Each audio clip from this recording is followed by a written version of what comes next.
To create a time-lapse with your DSLR or mirrorless camera, you would normally need to purchase an intervalometer, a device that snaps a picture every set amount of seconds.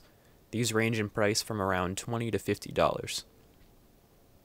This guide will cover the installation, operation, and importing steps you will need to take in order to fully utilize the PlayMemories Time-Lapse app. Almost every mirrorless Sony camera can support the app, as well as some of their point-and-shoot cameras. Here is a full list of supported cameras. The app is $9.99 Canadian, but that's a pretty good deal considering it is half the price of an intervalometer, and it's one less thing that you need to bring with you on your shoots. You can skip chapters through the times in the video description. If you find this tutorial helpful, please consider purchasing my reference guide through the links in the description. Go ahead and open up the menu on your Sony camera. Go to the tab with the 4 squared icon. On my A6300, that's the 4th tab. Select Application List. Just an aside, you can download the PlayMemories application directly to your Windows or Macintosh computers. However, I did not have much luck with this installation, and I just downloaded everything directly to my camera. You can check the PlayMemories website for more information. You will need to be connected to your Wi-Fi. Mine is already connected, but you will be prompted if you haven't done so yet. Once you've made it to the home page, select the Time-Lapse application.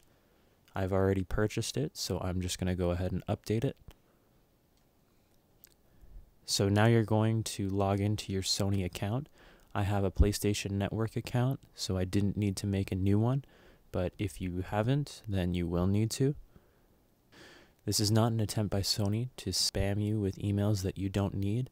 This is a way to track your transactions, and it allows you to reinstall an app if it somehow gets deleted. So now that we're signed in and your account is either tied to a credit card or you have PlayStation Network funds on your account, go ahead and purchase the Time-Lapse app. It was on the New tab for me, but if you don't see it there, go to the All tab.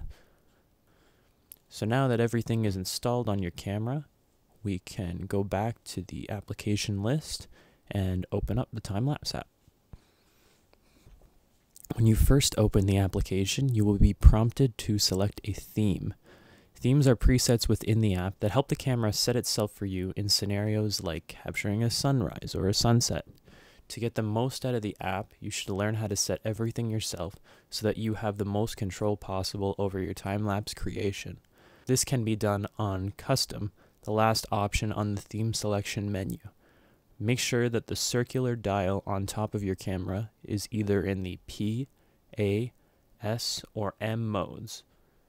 For this guide, I will be shooting in M, fully manual. Okay, so this is your application settings page that can be accessed anytime through the menu button on your camera within the app. On this page, you will first set the file format of the time-lapse. You can record a video file up to 1080p resolution. You can record images, JPEG and or RAW, or you can record both videos and photos at the same time. So you can be recording video, RAW, and JPEG all at once. So the next thing you'll want to set is your interval. So how many seconds the app will wait between taking photos. You can shoot a minimum of every 1 second, and that actually is a minimum of 3 seconds if you're shooting RAW plus JPEG, and a maximum of 1 picture every 60 seconds. Then you can set the number of shots the app will take. I usually just leave this at the maximum 990 shots because you can stop the capture at any time. You could set this to a specific amount of shots if you know how long you want to record for by making it divisible by the frame rate, which I will show you how to access later. So either make it a multiple of 24 or 30, depending on what you want the frame rate to be. AE is your auto exposure, which is good for long time lapses where your lighting may change, like in a sunrise or a sunset. I typically leave this in the lock AEL position and set everything myself, and I'm not changing any settings throughout the capture.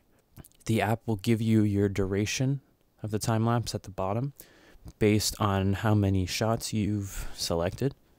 Once you're happy with the settings, Press Enter, the middle button on your camera selection wheel. Before you start shooting, I recommend turning on the silent shooting function if you are shooting around people, or if you just want to set the camera and forget about it for a while. This can be found on the 5th tab of the menu. If you wanted to shoot RAW, JPEG, or both, go to the 2nd tab and select Quality. Shooting RAW images allows you to capture more color information from your camera's sensor, allowing for better editing in post. Not every shoot will benefit from recording RAW images. Shooting a time-lapse with hundreds of RAW images will take up a lot of space on your memory card and on your computer's hard drive. I will recommend shooting video and JPEG though. The video file has a maximum resolution of 1080p, which is 1920 pixels by 1080 pixels. However, each photo that my A6300 is taking is 6000 pixels by 4000 pixels, so that is substantially different. You can crop and edit your time lapses in programs like Adobe After Effects or in Premiere Pro, utilizing digital zooming, panning, and tilting for your shots.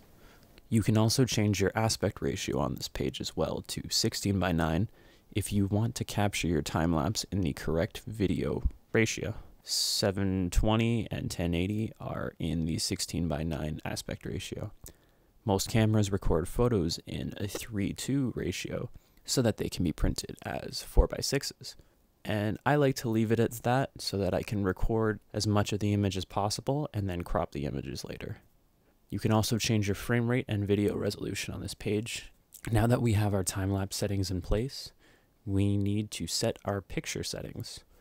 Press the FN button on your Sony camera to bring up the sub-menu. Here you can select your white balance. I selected cloudy. Here you can also set your ISO, which should be as low as possible to reduce picture noise, which is the grainy bits that will appear on your pictures in low light. So for things like moving cars, I like to use slower shutter speeds, something slower than 1/50th of a second, maybe 1/30th or 1/10th, depending on the situation. This will create a dragging motion behind the moving vehicles. This looks really cool at night as the taillights will leave a streak of light behind them. Since a slow shutter speed lets more light in, turn your aperture up as much as needed to compensate. This was a very bright scene, so I went all the way up to f/22. Settings will vary greatly depending on the scene.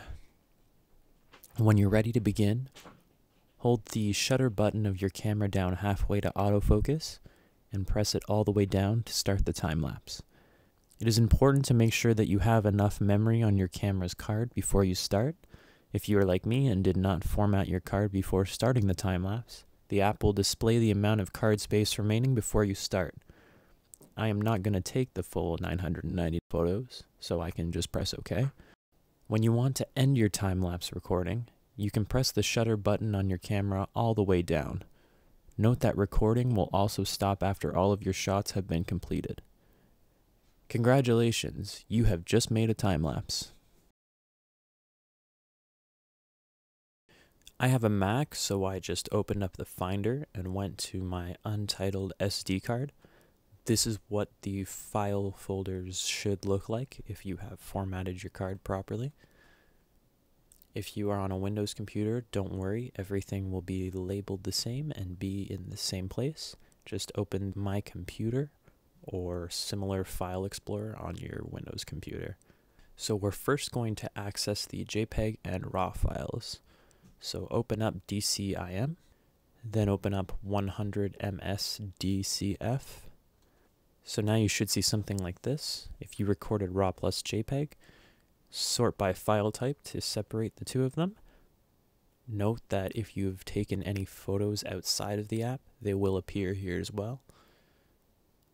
So make sure you separate them as not to import them into the time-lapse sequence. So you can select the first one, scroll down to the last one, hold Shift, click it. You can drag these files into a folder on your computer. Now if you shot video in the app, this is a little bit harder to find, but I'll break it down for you. Go back to your SD card from the very first importing step with the DCIM folder. We're going to open up Private. Now we're going to open up Sony. Open up App TLPS, Time-Lapse. And this is where you will find all of your time-lapse videos.